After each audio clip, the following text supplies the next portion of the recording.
Biz özü jeke ишкербиз, могу. Телеком маңдайында 22 контейнер барбыз да.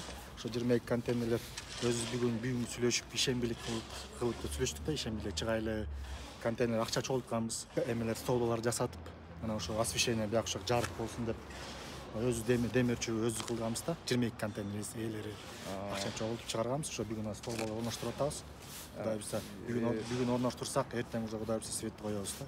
Бүгүн ошо ишембекке чыгып биякта тазалап шыпырып, баягы ичине болсо дагы өзүбүздүн баягы айлыбыз үчүн да эме болуп калалы дегенбиз да.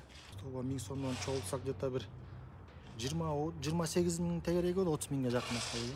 Ошо тазалыгы боюнча да айтып кетсек, кудай буйрса, мына столба освещение койгондон кийин ушакка дагы бир контейнерлер өзү дагы ээлер чогулуп алыптыр. Ушакка дворник нанимать эткенбиз, кудай буйрса. Ошо дворникте күндө шыпырат ушакты.